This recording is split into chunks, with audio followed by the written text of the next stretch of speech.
বন্ধুরা, কোনো দিন যদি উঠতে দেরি হয়, উঠে যদি দেখো ব্রেকফাস্টের টেবিলে সবাই বসে আছে তোমার দিকে রাগি রাগি চোখ করে, তাহলে এই ফাঁকিবাজি টিফিনটা ঝটপট করে বানিয়ে ফেলবে, তাতে সবাই খুশি, তুমিও খুশি।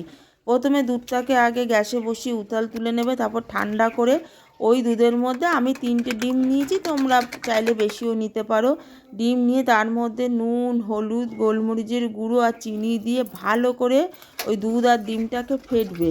ফেটা হয়ে গেলে কড়াই বসিয়ে দিয়ে তার মধ্যে রিফাইন তেল দিয়ে দেবে। তেলটা যখন গরম হয়ে যাবে তখন পাউরুটিটাকে কেটে নেবে। কেটে নিয়ে ওই ফ্যাটানো দুধ আর ডিমের মধ্যে চুবিয়ে চুবিয়ে একটা একটা করে গরম তেলে দিয়ে দেবে। এবার যে কটা তোমার ধরে তাড়াহুড়োর সময় ভেজে নেবে। ভেজে নিয়ে প্লেটে সাজিয়ে দিয়ে তার মধ্যে চাট মশলা দিয়ে দেবে, দিয়ে পেঁয়াজ কুচি আর টমেটো সস প্লেটে দিয়ে প্লেটগুলো যখন টেবিলে সাজিয়ে দেবে তখন সবাই খুব খুশি মনে এবং শান্ত মনে ব্রেকফাস্টটা করবে।